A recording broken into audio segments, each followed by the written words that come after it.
Why suffering? Luangpor Teean Suvano. Preface. Suffering is not something that arises spontaneously, or depends solely on fate. It occurs from causal factors. Physical suffering arises from diseases, toxins, hunger, heat, or sharp weapons, and others. On the other hand, mental suffering arises from delusion.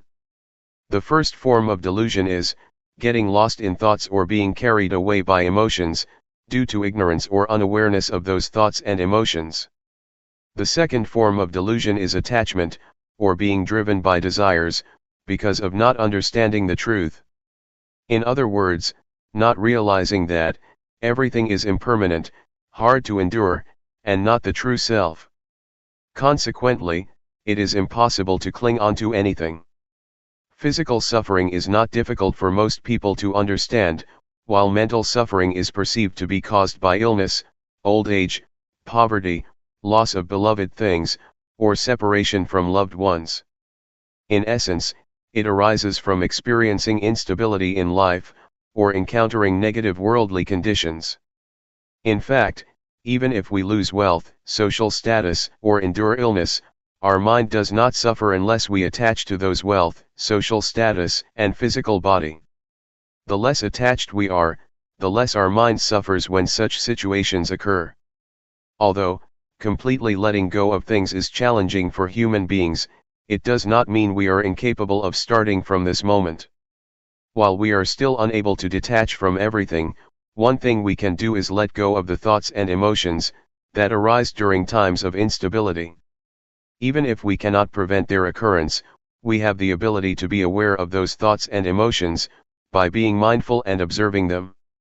Once we truly see and become aware, those thoughts and emotions cannot overpower our mind, or cause mental suffering. Old age, illness, loss, and separation are things we cannot avoid, but we are able to protect our mind from suffering. This is one of the rights that we have since birth, the right not to suffer. However, we can truly exercise this right only when we cultivate awareness and deepen our realization of the truth, in order to expel both forms of delusion, starting with the delusion in thoughts and emotions, followed by the delusion of attachment. In other words, we cultivate mindfulness and wisdom respectively, until they reach their full potential. Luangpor Teean Suvano dedicated his life to guiding people towards the understanding that everyone has the right not to suffer, through the cultivation of mindfulness. By being aware of every movement, we can realize the truth that there are only rupa, physical form, and nama, mentality. Nothing is our true self or belongs to us. The various sensations that arise are simply agara, condition, not the self, not us, and not belonging to us. Even when dukkha, vedana, painful feeling, occurs, no one suffers. In other words, suffering exists, but no individual who suffers. The content of this book is teachings by Luangpor, which were published by followers on the occasion of the 9th anniversary of his passing. Its purpose is to motivate everyone to be diligent in our practice, enabling us to gain the greatest benefits of being born as a human in this lifetime.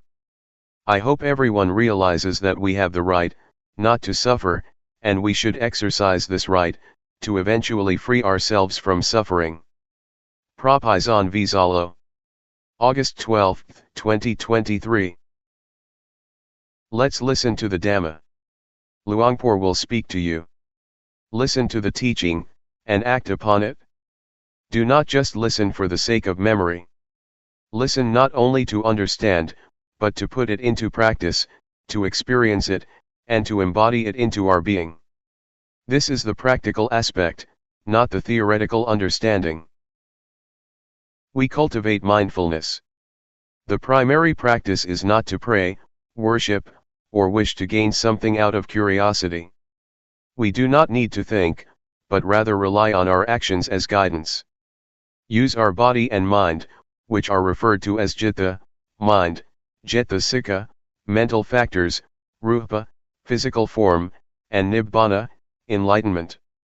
These are paramathasaja, absolute truth, not samyati paniyati, conventional term. We bring our body and mind, rupa, to experience it directly, without any sense of seriousness, desire, or caution. We simply immerse ourselves in the action and allow our body to connect with awareness. Make them bound together. Bring our mind, consciousness, and awareness stick together.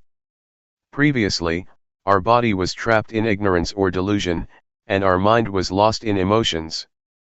We allowed emotions to take control, becoming the master of our mind. Meanwhile, our body was attached to delusion, causing wasted actions, wasted walking, and wasted breathing. Every movement was useless, without any benefit gained. Thus, we must make use of our body and mind. Do not allow delusion to compound and carry them away. Instead, bring awareness to intervene with delusion. We must pay attention and look after our body and mind. Do not turn our back on them, but confront them. Transform our physical eyes into inner eyes to observe both body and mind. Do not hide or run away, but rather look at them right here. Watch them, call them out, and respond to them. Something is always intended to command us, but we do not necessarily need to obey. Be aware of it and call it out. For example, while we are sitting and practicing rhythmic movements, a thought of standing up arises. It is commanding us to do so. Recognize the thought but do not stand up as commanded. We can stand up on our own with awareness, rather than follow the thought. This is the mindfulness practice.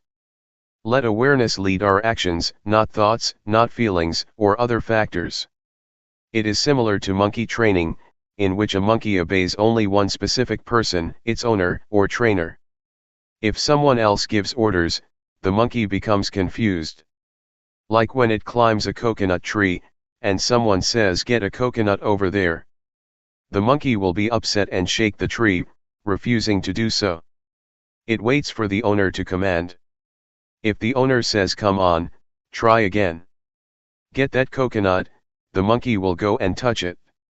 Then, the owner approves yes. It will grab that coconut right away. However, if anyone else tries to order it around, the monkey will stop and not respond.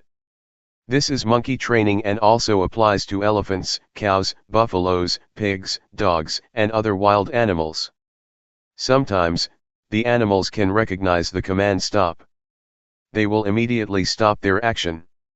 To train ourselves is the same. We must allow mindfulness to take lead, take control, and always make it applicable. Be aware of what we are about to do, whether it is thinking, standing up, walking, or moving. Allow mindfulness to guide our body and mind. This is gamatthana, meditation. Without starting in this way, it is not gamatthana. It becomes cintayana, knowledge resulting from thoughts. And vipassanupakilesa, imperfections of insight, which rely on understanding and reasoning. The reasoning is not paramatha, absolute truth, but samyati paniyati, conventional term, which is different. Liking is one thing, disliking is another thing. But at paramatha level, they are all one. They are all awareness. Observing the body, we see this; observing thoughts, we also see this; observing vedana, feeling, we see this; observing actions, rupa, physical form, and nama, mentality, we see the same thing. It is not seeing something different. If we are mindful, the mental illusions will not arise often. Even if they do arise, just notice them and illusions will suddenly fade away. Moreover, if our mindfulness is powerful, it can serve as our inner eyes. They have the ability to see thoughts, emotions, and vedana. Our physical eyes cannot see them. They are limited to seeing only rupa, physical form. We must keep our inner eyes open, do not let them close. Closed means diluted. Meanwhile, awareness is being conscious through the opened inner eyes. Even with closed eyes, we can be simply aware. For example, when we practice rhythmic movements, we can still be aware of our moving hands with closed eyes in the dark, without any light.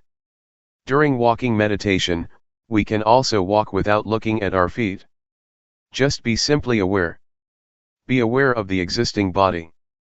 Let's practice this together. This is not a university study, finished with a graduation. But it is finished through our actions. Start with actions and end with actions. It is not concerned with beliefs, religions, genders, races, or languages. It is entirely about actions. Do not get caught up in any views, let them go. Take actions instead. Focus on actions, which are concrete and tangible. We have our own hands, and the movements they make are genuine. This is the real action. Likewise, our breath is with us all the time, but we rarely breathe with awareness. We tend to waste it. Even grabbing something can create awareness as well. Every movement we make, whether blinking or swallowing, can become tools for cultivating awareness. Practicing rhythmic movements may cause some body pains and aches. For newcomers, Vedana, feeling, can be more overwhelming, compared to those who have been training for a long time. They cannot sit or walk in a meditative posture for so long, due to the intensity of Vedana. Newcomers can easily get lost in these physical sensations, as Vedana tries to distract and lead them towards delusion. This is similar to infiltration or transformation, such as how diseases spread, and our bodies work to resist infection. The awareness and Vedana are similar. Vedana always uses its greatest power, to force us until we surrender. If we are not conscious or not aware of this, we will easily get caught up in Vedana. It will command us, become stronger, and make us submissive to it. We have to realize it. Newcomers sometimes get lost and fall into Vedana, experiencing physical pains, pleasure, and suffering. Some people may struggle with pain and suffering. They eventually raise the white flag. Do not surrender in this sense, observe it closely. The wisdom will manifest right here. Even if it is pleasure, do not smile at it just yet. Keep an eye on it. The observation will lead us to wisdom. Do not trust in Sukha Vedana, pleasant feeling, Dukkha Vedana, painful feeling. And even, Adukkhamasukha Vedana, neither pleasant nor painful feeling. Recognize them for what they really are. In fact, Sukha Vedana is just one condition, Dukkha Vedana is another, and Adukkhamasukha Vedana is yet another. These sensations are not the true self. So, we look at these feelings, observe them. When they reveal themselves, we have to see them. Actually, these are what we will encounter, when we take this path of the mind. We face obstacles along the way, much like when traveling from Buriram to Sukatho. We have to hike up mountains and pass through difficult journeys, until we finally arrive at Sukatho. We climb mountains and slowly go against the slope, just as a car gradually loses energy. Once we reach the top, we can take a breath of fresh air. The weather is different from down below. Similarly, in Dhamma practice, we sometimes go against the current, as Vedana pulls us down. Just be aware of it. Also, the mind that has been like a servant to thoughts, naturally thinks. Even though the mind and thoughts seem to be the same, they are not. The thought is one thing, seeing the thought is another. We can realize how our mind actually works. During awareness practice, thoughts, may suddenly appear as if emerging from a cave. The body is like a cave, with the mind inside. It comes out fast, enters fast, goes fast, and appears fast. We try to observe. Observe and then come back. Avoid justifying the thoughts as right or wrong.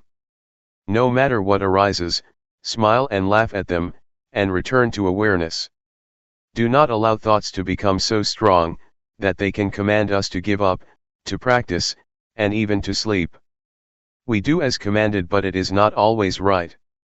Instead, we must perform these actions with cetana, volition, starting with cetana. Cetana hunghit kave gum mang vata me. Cetana is gamma, action. Without cetana, the actions have no consequences, which is called gahthatha gamma, casual act. If we act with cetana, it will lead to phala, fruition. This can be considered as magga, path. Knowing with cetana is magga, and awareness is phala. Our actions can become magga and phala. Raising our hands is gamma, and being aware of hand movements is magga and phala combined. We can really feel the sensation when putting our hands on our knees. We can also be aware when tilting and raising our hands up. During the practice of 14 rhythmic movements, or 15 movements counting with our hands on our knees, we precisely sense the gestures. The objects we perceive do exist, and they are not an illusion like what we see in crystal ball gazing. Crystal ball gazing is to create visions, by staring at an object, but it is unnecessary for us. Instead, we count on what is real, rupa, body, citta, and cetasika. We consider rupa as nimitta, sign or mental image. Rely on what is real to perceive the truth. Wisdom arises from observing rupa, nama, and sankhara, formation, gaya sankhara, bodily formation, and citta sankhara, mental formation. This is wisdom, which is thoroughly knowing the mass of sankhara, rather than thoroughly knowing nimitta from crystal gazing. Even seeing the Buddha or a Buddha image, is still nimitta. Thus, we must focus on the body or rupa. Consider rupa as nimitta, and be aware of nama, the mind or thinking mind. This is how we realize rupa and nama. See their conditions, recognize their pleasure and pain, and observe their actions. We also see sila, morality, samadhi, concentration, and panya, wisdom, arising in rupa and nama. Similarly, we see punya, virtue, and papa, non-virtue, manifesting in them, not in the temple or in Luangpor. In fact, both punya, virtue, and papa, non-virtue, exist in rupa and nama. Rupa and nama are capable of doing good things. The cultivation of mindfulness is also a good deed. Being aware of our actions does not do any harm. It causes no harm at all, as we remain conscious of our body, speech, and mind. When thoughts arise, simply return to awareness. Do not allow thoughts to command us. Recognize them immediately, just like putting out the fire before the wind blows. Whenever the fire breaks out, extinguish it right away. Through experience in extinguishing, eventually it may not arise. In the end, we may experience a sense of calm, which is called nibbana. Nibbana is within our mind. We can also recognize it through our breath. It exists right here. Do not look for nibbana anywhere else. This is why we have to be aware and observe our body and mind, considering them as nimitta. Bring awareness in our field work, that is the primary practice. Allow actions to guide us rather than reasoning. This is gumatthana, the base of action. It is a complete learning, similar to the university education, in which we can gain knowledge and skills to work. Nevertheless, the complete learning of life is about the body and about awareness. It is accessible to everyone, whether young or old, male or female, monk or laity, no matter what nationality, beliefs, or religions. This is all about the body and mind. Everyone has a body and mind, regardless of their nationality. We experience awareness, ignorance, vedana, thoughts, and dhamma, which can appear as positive or negative. They all arise within our mind. Whether it is anger, heat, cold, hunger, headache, or stomachache, these sensations are equal as they are all vedana. Thus, let's have fun with it. Learning the truth is enjoyable. We are observing the real things, such as really seeing the body, really seeing Vedana, and really seeing thoughts. When thoughts arise, they can become so overwhelming that we cannot resist. Thoughts may even blend with emotions. We cannot overcome them without strong mindfulness and awareness. We always sense it taram mana, pleasant condition, as positive, and anitaram mana, unpleasant condition, as negative. Pleasure is positive, while displeasure is negative. They shift back and forth continuously, and they become stronger. However, if we look carefully into these sensations, they will lead us to wisdom. Both pleasure and displeasure can turn into wisdom. Thus, we have begun on the path. For example, during rhythmic movements practice, thoughts may carry us away. Turn these thoughts into awareness. Whether we experience suffering or happiness, we can change both into awareness. Even heat and cold, ache and fatigue, can also be changed into awareness. Awareness has the ability to transform any conditions that occur in our body and mind. When we are hungry, we may eat until we are full. However, turning hunger into fullness is just an action with no benefit. Instead, we have to be aware.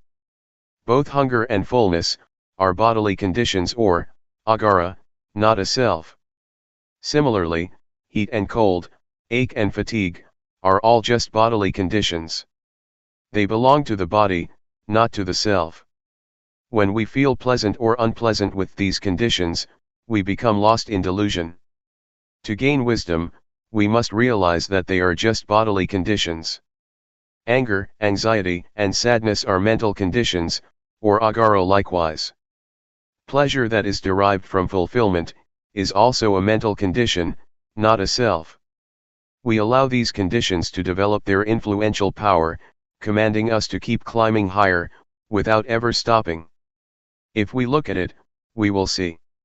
Whatever we see, it all becomes awareness. Whatever we see, it creates awareness. Awareness provides us with answers, and guides us towards life's solution. Life can be revealed.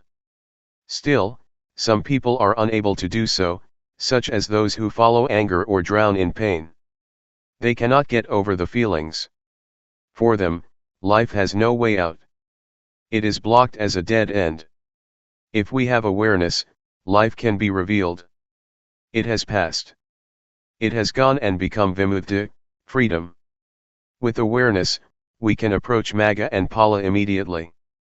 Moreover, studying what we see with our eyes, hear with our ears, and touch with our hands, is studying the truth. We simply realize whatever happens, and allow them to pass. We can even get through thoughts as well. Just be aware. Let's cultivate awareness. It is necessary for us to practice. Do not seek any reasons or attach to any thoughts. It is not like that. Take actions. Focus on actions instead. Experience them and embody them into awareness. Allow the body and mind to connect with awareness. So, Luangpor started by saying that, at the beginning, if the body is connected to ignorance, then all the causes of ignorance are with the body. If the mind is connected to ignorance, then all the causes of ignorance are with the mind. Ignorance overwhelms us. We may ask someone whether it is awareness or delusion that has played a greater role in their life up until now. Actually, let's not go that far. Let's take only this hour. During walking meditation, we can take about 3,000 to 4,000 steps per hour. If we walk just right with a suitable body swing, we will probably take about 4,000 steps. But will we be aware of every step? Perhaps we are distracted for half of it, and are aware of the other half. In rhythmic movements practice, if we move our hands just right with a suitable gesture, we can become aware of a rhythmic movement in each second. Feel it. Feel it like a clock ticking. Tick, tick, tick. We can be aware of 3,000 to 4,000 motions. Sometimes, we may be more distracted than aware, with 4,000 to nearly 5,000 movements per hour. If we observe closely, Delusion can be frightening. While we continue practicing awareness, we may suddenly notice the thoughts, and realize that we had never seen them before. It took us 30 years to eventually see our thoughts. We almost died, barely survived. It can be a shocking realization when we see them. Previously, we had never recognized delusion and thoughts, as we believed we could live with them. We could think anything, even insane and ridiculous ones. Once we become aware of thoughts, we can realize how much our life is affected by them. It is like walking on the edge of a cliff, where we can easily slip out and fall. If we are careless, we do not survive. This is very terrifying. The mind is capable of thinking about anything, including harmful thoughts. It keeps thinking without limits. Even when we are angry, we eat and sleep with anger. Sometimes, it is overwhelming to the point that we cannot eat and sleep at all, but we still hold on to that anger. How can we be affected that much? The right of non-anger exists. Why don't we exercise this right? Also, the right of non-delusion is here. Why don't we experience it? We kept accepting every feeling that came our way. It used to be like that. Once we practice awareness, it makes our hair stand on end. We are granted a new life, a fresh start. It is called Nawa Shiwan. Nawa means new, Shiwan means life. It is truly a brand new life, not old anymore. This is the power of awareness. However, awareness is different from delusion. Every time we get lost in delusion, our life becomes messy, not new at all. Like a clean white cloth, when carrying thoughts, it becomes dirty, stained, spotted, and gloomy. The Buddha once said, a monk who is immersed and engrossed in thoughts, is considered to break his precepts, making them impure and tainted. Such is the power of thoughts over us. We may mistakenly believe that we are skilled practitioners, just because we walk slowly, sit with our eyes closed, wear traditional monk or white robes, and shave our head. Nevertheless, these external actions are not enough. We must take care of our body and mind and remain aware. Sometimes, we boast about our religious doctrine, sex, or status. We also identify ourselves to be attendants of this temple, or students of that particular master. It is not like that. Awareness is what truly purifies us. It is not about praying through any worship or ritual. Try to be aware of ourselves. When thoughts arise, recognize them, before they lead to immoral actions caused by ignorance. Similarly, awareness always presents, before it becomes meritorious. Luangpor challenge you to do it. This is what the Buddha taught, not any rituals. We tend to value worship and religious ceremonies all along. We are good at these things. Like some environmentalists, they are activists who focus on advocacy, but cannot even grow plants, vegetables, or preserve anything. This is not how it should be. Actions are required, do them well. Mindfulness practice is taught through action, rather than knowledge. It is easy to teach someone to be knowledgeable. They just explain about, 2 Bahugara Dhamma, virtues of great assistance, which consists of sati, mindfulness, the ability to recollect, and sampajanya, clear comprehension, the ability to be aware. By emphasizing this 2 to 3 times, we can certainly understand and remember it. When put to the test, the question is, what are the Dhamma that provide us with such great assistance? We can say that sati and sampajanya are like our parents, providing great assistance to us. We can answer in this sense and pass the certificate. This is how we gain knowledge, but we still do not know how to put it to use. Where exactly is awareness? This is why we are here. We do not need to talk. Just allow the body to connect with awareness. Be aware of it, without using any words. Bring the body to feel and experience awareness directly. Know it. Recognize it. Be conscious before speaking, doing, and thinking. Likewise, be aware while speaking, doing, and thinking. Mindfulness and awareness will suddenly come together at the same time. Complete. Sati and Sampajanya do not separate, they exist together. When we flip our hand, we are aware of it. Even before flipping our hand, we can feel it. While flipping our hand onto its edge, we recognize it. This is a sense of awareness. Raise our hand up. Feel it. Bring it here. Be aware of it. Know it. Know it again. Know it lightly. Know it fresh. And know it purely. Spiritual Tips for Meditators. Part 1. By Luangpor Teean. The Path of Mindfulness. Now I am going to teach you the way to meditate.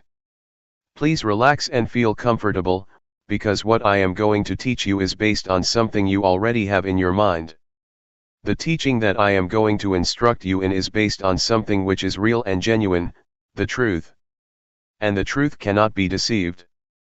It cannot be deceived by neither the master nor the students. The master cannot deceive the student and the student cannot deceive the master, once either of them has realized or understands the truth. This is a technique that can be understood by everybody. All of us have mind and body. We also have mindfulness. Mindfulness is a quality of mind that we can cultivate and develop, but it is already in our minds. Once we are mindful or once we are awakened to mindfulness, all of us are the same, but if we do not have mindfulness or if we are not mindful, we are different. Meditating, especially developing mindfulness, does not require special time designated specifically for this technique. It can be practiced all the time in our daily lives. It does not demand special time, mainly because mindfulness is already in our minds. It can be developed through our daily activities. If we practice properly, we will feel that our lives are normal. We cannot practice for others but have to practice for ourselves. We cannot learn from others but have to learn from direct experience. We have to learn by realizing the truth in our minds. The meditation cannot be achieved from memorizing texts or reading books. We have to experience the reality in ourselves. For example, when we think, we have to see, observe, and experience the reality of thoughts, how they arise and how they fade away. These can be learned through direct experience, not through reading books or memorizing texts. What I am trying to convey is what I have realized from direct experience, not from analytical thoughts or knowledge of texts. This realization is based on direct experience that everybody can achieve or realize for himself. When we practice on what we already have. We have body and mind. We practice by using our body as an object, our body's movement. When our body moves, when our hand moves, we should just be aware. The hand is real, the body is real, and our awareness of them is real and can be cultivated. The more we practice, the more awareness we accumulate. This way of practicing asks us to accumulate awareness, until it becomes the dominant quality of our minds. Once everybody has total awareness, everybody will be the same in the sense that their lives are normal. But if we do not have awareness, we behave differently out of hatred, greed, and delusion, which disrupts our lives so that we contradict each other, preventing harmony and creating disunity. So, the point is how to cultivate awareness. The key to Buddhist meditation is cultivating awareness, and I am going to instruct you how. Once we understand and practice by ourselves, we will know ourselves better and live our lives properly. Now I will demonstrate. Everybody, please place your palms on your thighs, sit comfortably, and open your eyes. First turn your right hand onto its edge from your thigh, raise it to the height of your chest, and move it to your abdomen. Turn your left hand from your thigh, raise it to height of your chest, and move it to your abdomen. Move your right hand to your chest, move it out, lower it to your thigh, and turn it down.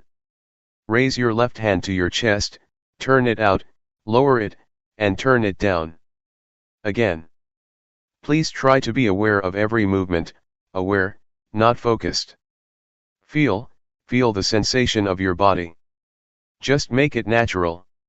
Just feel it. That is the way to develop awareness naturally. Sometimes thoughts will sneak into our minds, just open yourself up to them but don't follow them. Once we are aware of our thoughts, we return to our body, to the movement of our hands. This method does not encourage one to stop thinking but just to be aware of it. In fact, we cannot stop thinking because it is the nature of our mind to think. We should be open to all kinds of thoughts, but do not follow them or repress them. Just be aware. With awareness, we will be firm and not react to our minds, either positively or negatively. This is the introduction. I would like you to try, to practice, to feel yourselves and see how it affects your mind. When you place your hand on your thigh, do you know where your hand is? Once you know where your hand is, you have already cultivated knowingness, that is to know, to feel where your hand is. And the practice of mindfulness is based on this awareness. When you turn your hand on your thigh, do you know the position of your hand? You know where your hand is, right? Raise your hand. Is it on your thigh? Where is it? Who knows the position of your hand? You or other people? Can anybody know for you? Is it only you that can be aware of where your hand is? No, no, no, be aware, be aware, be aware.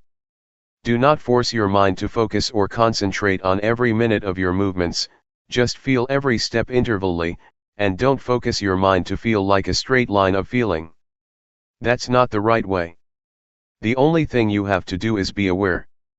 Don't analyze or try to reason what you are going to do or why you are having such thoughts. Don't analyze or rationalize any of your thoughts. Do not make judgments, whether this thought is good or not, just be open to it, be aware of it, with no blame, no repression, and no stopping, just be receptive to the thoughts. This will enable awareness to develop quickly. Keep practicing, keep doing, and keep being aware of your body's movement. It does not need to be the movement of your hand, but can be the movement of your breath. When you breathe in and breathe out, these are also your body's movements. When you walk, try to be aware of your walk, be aware of whatever your movement is.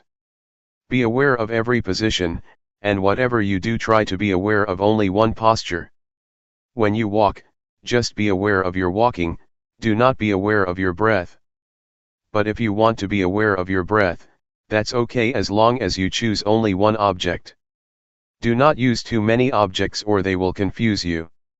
The point is that whatever thoughts arise, just be aware, and come back to your body's movement. Do not be caught up in your thinking process or your thoughts. If you feel tired or tense after sitting for a long time, change your posture. While you change your posture, please be mindful, don't change it hastily out of impulse or out of unmindfulness. During your walking meditation, you can either fold your arms across your chest or clasp your hands behind your back. Keep your hands properly, it will enable you to walk slowly with mindfulness. About 8 to 12 paces of walking will do for the meditation. Do not walk for too long a length or your mind will be easily distracted. If you walk at my speed, in 1 hour you will walk 4,000 paces. If you know every pace, you already have 4,000 units of knowingness in 1 hour. It will accumulate and can change the quality of your mind. Anyway, if you become distracted or you forget and become unmindful, when you walk or move your hands, that's okay. Do not blame yourself or feel unhappy when this happens.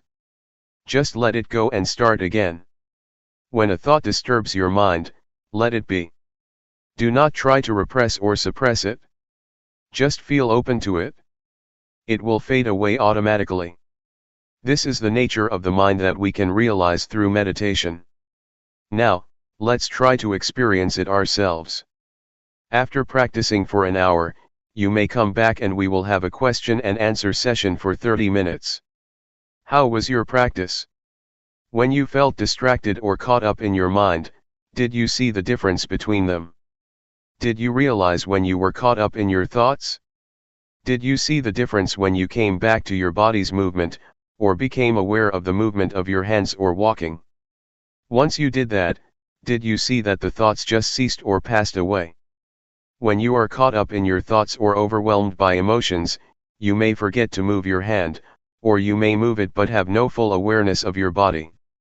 That's okay, but try to return to your hand's movement or to your walk. Once you are aware of your body's movement, you are already a practitioner. A Dhamma practitioner develops awareness. This is the only duty of the practitioner. The same goes for feeling. If you feel tense, physical pain, or tired, do not be overwhelmed by the unpleasant feelings. Just come back to your body's movement or just be aware and see the painful feelings. In other words, don't become lost, caught up in or overwhelmed by these unpleasant feelings, but be aware. Awareness will enable your mind and your life to go ahead without being interrupted by thoughts or feelings or any kind of disturbance. Thoughts will arise, feelings will disturb you, but if you have total awareness, you can go ahead without being stopped or blocked by these hindrances. You will go ahead, go straight ahead. For beginners, just cultivating awareness is enough. Do not try to achieve or gain anything. Do not expect any realization, any insight, or wisdom from the practice. Just awareness is enough for you at the present stage, and it will enable you to go ahead without any problems or difficulties.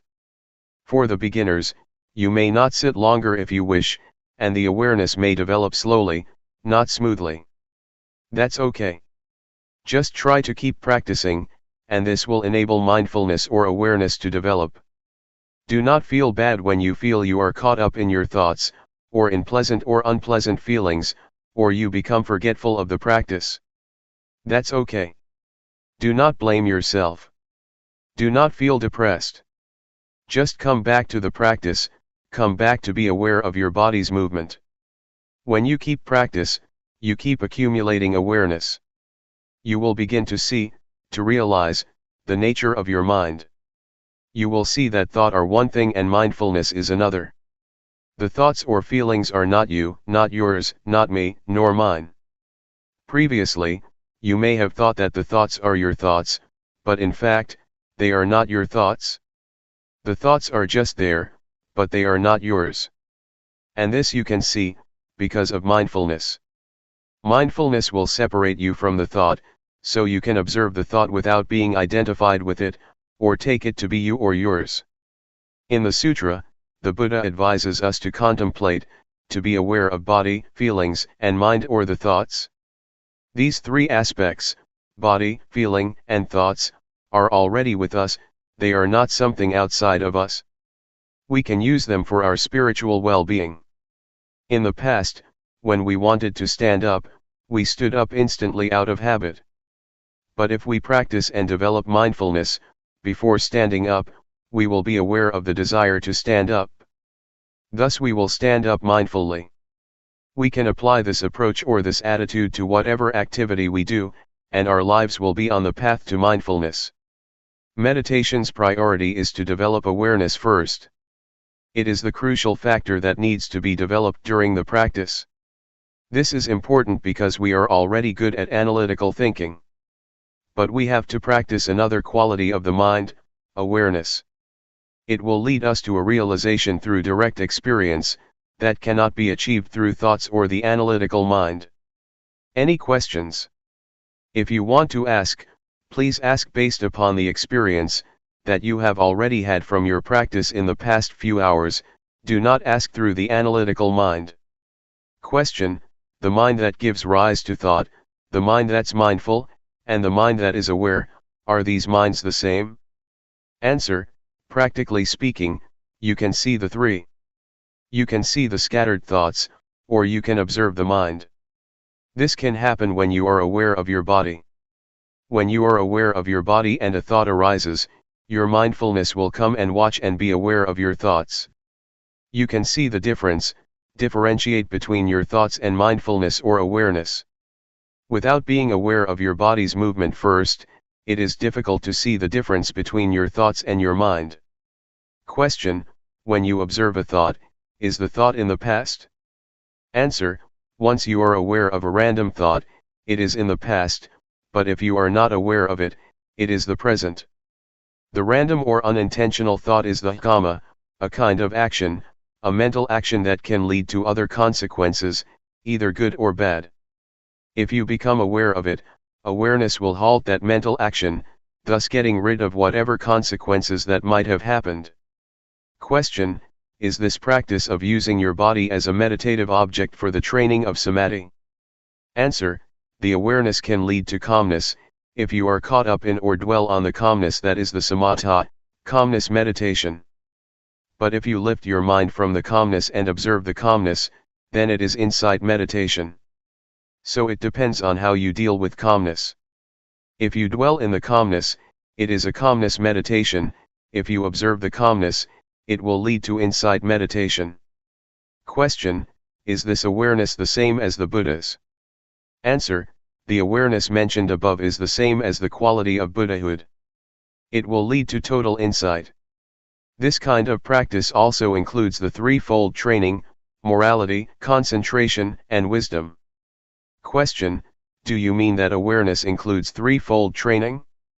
Answer: the threefold training is not awareness itself, but is based on awareness. You cannot keep precepts without awareness. Awareness will enable you to keep the precepts, sila. And awareness will enable you to develop concentration, samadhi, and to gain insight, panya. We need not waste time developing sila, samadhi, panya by different ways, but go directly to develop awareness, then sila, samadhi, panya will take place. According to the Buddhist canon, the Buddha said, self-awareness is the origin of wisdom, the parent, the source of righteousness. But unknowingness or unawareness is the source or the parent of all evils. Question: nowadays, young children seem to be practicing awareness all the time. Even we, when we are exposed to something new, seem to be more aware. It seems as if we come to this world practicing awareness, then we start thinking, then we have the same thoughts over and over, and that turns off our awareness. Why is this happening? Answer: it is because we have eyes, nose, ears, mouth, and body, the 5 sensual bases, and mind, the 6th base, to understand the world. We use these 6 bases to have contact with the world, and this leads us to a lot of concocted mind. We think a lot because we have a lot of contact with the outside world. That's why our minds become busy and keep thinking all the time. We ignore another quality of the mind, awareness. That's why we have to come back again, because we have ignored it for such a long time. We have occupied ourselves with thinking, because of our contact with the outside world through the 5 sensual bases. Awareness will liberate us from all unpleasant events and unfetter our minds. It will liberate us from all hindrances and fetters. I can assure you that awareness will rescue our lives. Regardless of nationality or race, we can be united. Regardless of our differences, we have one thing in common: awareness. Awareness is in every person. So, I would like to encourage you to develop awareness, so that we will go beyond nationality and race. After the practice, do you feel that you can get in touch with awareness, the awareness in your mind? It is an quality inherent in you, that leads you to get in touch with it? Question: it's very hard to slow my mind down. Answer: we are not going to stop the thinking process, we are not going to fight it. If you fight it, you are going to be tired, because it is very difficult. Just to be aware of it, just observe it, and it will pass away on its own. Do not try to get rid of it. If you try to get rid of it, you will feel exhausted. Sometimes, you may find your mind was more scattered during the practice than during your normal daily life. The more you practice, the more your mind is scattered. Sometimes this happens to practitioners, but that's normal. Just be aware of it and ignore it, and try to be aware of your body's movement. The more you keep coming back, the more awareness will accumulate. Just keep coming back. Do not try to fight your thoughts. June 1, 1997. Cultivating awareness. The Buddha said that there are 5 hindrances to meditation: The first is drowsiness, the second is agitation or restlessness, the third is doubt, the fourth is sensual desire, and the last is ill will, hatred, or irritation. Doubt means that one feels uncertain whether the practice is right or wrong, so he just stays on the edge, and cannot commit himself to any kind of practice. You may encounter any of the 5 hindrances. That's alright, it's even beneficial. Try to observe the hindrance rather than following it, or being overwhelmed by it. To observe is to keep your mind from identifying with these 5 hindrances. For example, when you feel sleepy, instead of lying down and following the drowsiness, just try to observe it, and the awareness will lift your mind from being drowsy. Thus you can learn how to interact with restlessness, or with agitation. They are not bad. They can teach. Yet, there are people who, with total awareness in their minds, can go straight through their practice without being caught up in, or dwelling on the 5 hindrances. Awareness not only helps us overcome the 5 hindrances, but will also lead us beyond delusion to insight, or wisdom. When one is unmindful, unaware, or becomes caught up in one's thoughts, one cannot see things clearly and is overwhelmed by delusion. Yet once one becomes aware or free from the 5 hindrances, one can go further to experience insight. Because one accumulates awareness all the time, and awareness enables one to see things as they are, not distorted by bias or scattered thoughts, so that one can achieve insight. The insight that can be experienced from this method of meditation is the insight into the body and mind. You can see that the sense of us or me, in fact, is only the combination of body and mind. You will understand the nature of rupa, the form or body, and nama, the mind. You will see how they interact with each other. With this insight you will have a clear understanding that goes beyond the concept of me and mine, just body and mind, not the sense of self. With the insight into body and mind, you will know and be able to differentiate between thoughts and awareness. So far, you cannot differentiate between these two because they come together, but if you have insight from awareness, the thoughts and the one who thinks or observes can be differentiated. Such realization or such direct experience is what we call wisdom, because it liberates us from hindrances and suffering. It is wisdom, and at the same time it is magga, the path. It is both the path and the end, the wisdom. If you practice properly, you will see that at the beginning it is mindfulness, in the middle it is mindfulness, and at the end it is also mindfulness. It is both means and end, path and wisdom. What I just said is quite ahead of you. It is a state that you may not have experienced yet, but I wanted to inform you of what you are going to realize, if you practice properly and continuously. Please try to concern yourselves with what you are practicing now. Just be aware, and once you keep practicing, results will come on their own without any attempt on your part. Therefore, put your effort into the practice. Awareness from this practice will get rid of delusion. The more you are aware, the less you are unaware. Unawareness is identical to delusion or ignorance. If you accumulate awareness through this method, it will form a solid base for keeping moral precepts, for concentration, and for wisdom. You will live your life morally once you have full awareness. At the same time, you will also have calmness or concentration, once you are fully aware of what you are doing. Meanwhile, insight can take place with awareness. Thus, awareness can lead us to the totality of life, the totality of education or training. Awareness or mindfulness enables us to awaken. An enlightened one is one who has total awareness, total mindfulness. Buddha said many times that the Arahant, the enlightened one, is one who has full mindfulness and awareness in every moment of his life. His experience is like traveling in a freeway on which he can move ahead without any obstructions. Mindfulness is like this: you are not caught up in any thoughts, but move straight ahead in your life. You can learn a lot from this practice. You can understand a lot of things in Luangpor Teean's mind. It is as if your life is the texts, your practice is the texts, and you can gain a lot of knowledge from it. Your experience is the source of knowledge that will enrich you. I would like to persuade you to see for yourself. Try to see it, experience it, and it is within your capability to understand it. I would like to encourage you to learn more and more from the practice. This is not some kind of propaganda or an advertisement, but just an encouragement. Practice like this is sort of forming a new habit of awareness. Right now, we have the habit of unawareness, of doing things out of habit without awareness, but if we accumulate awareness, a new habit will be formed, and whatever we do, after we practice properly, we will be aware of our daily movements. But if we do not practice, we will easily fall back to delusion, to our forgetful habits. So, please try to accumulate awareness and try to be mindful. Another point that I would like to emphasize is that, awareness is not a quality confined to myself or monopolized by anyone.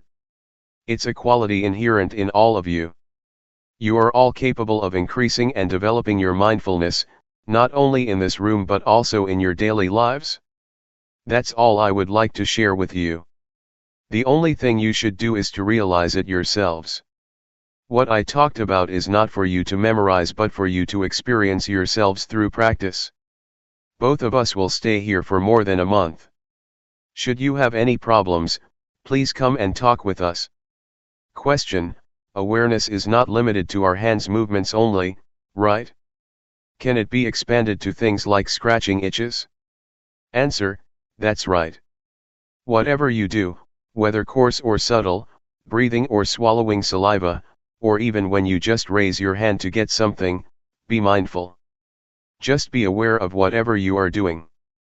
That's the proper way to practice. Question: if one moves without awareness, is that ignorance?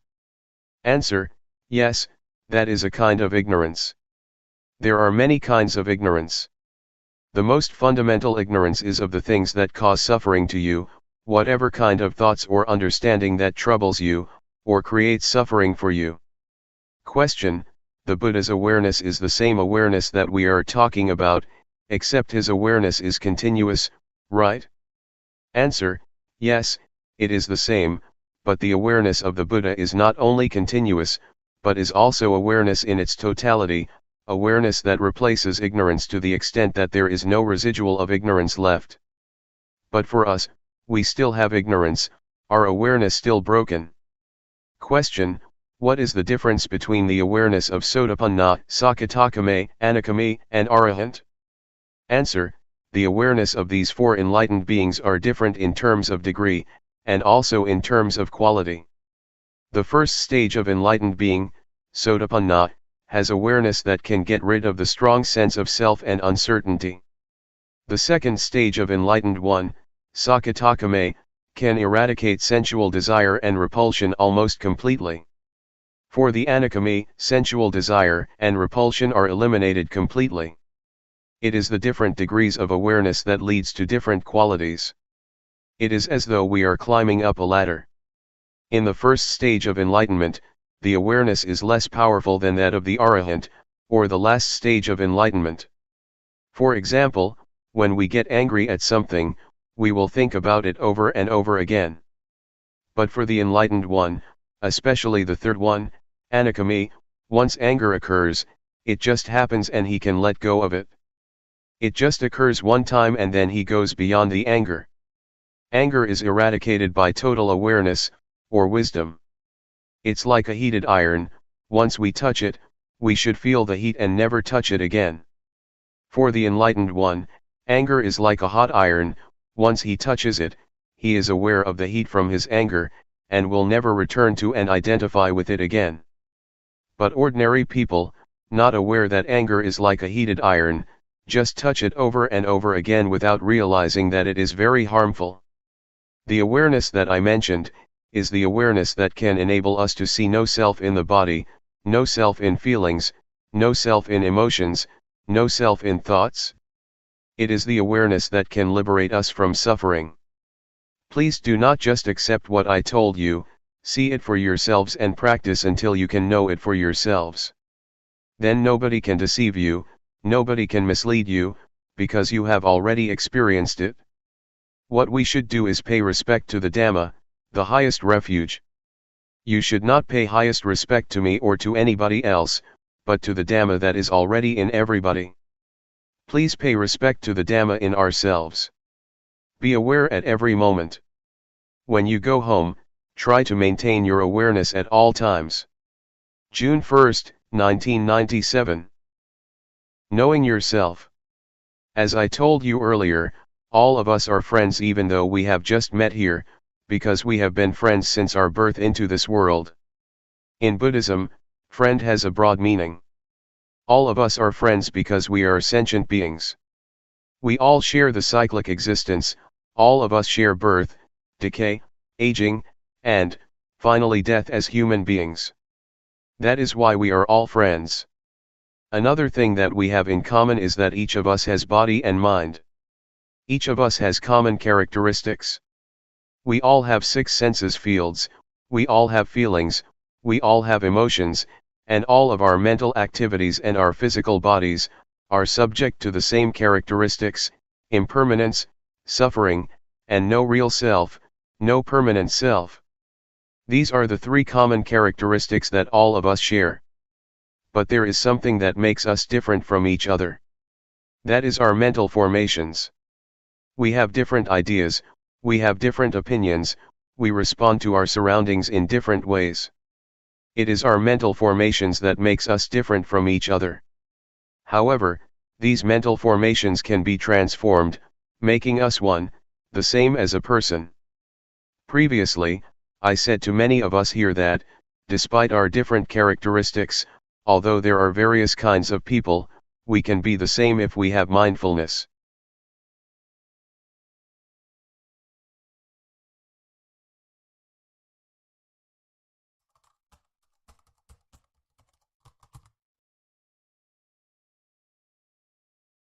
May all beings be at ease, whatever living beings there may be, whether they are weak or strong, omitting none,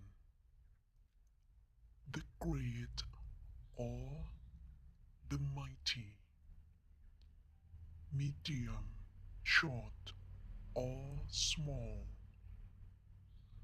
the seen and the unseen, those living near and far away, those born and to be born. May all beings be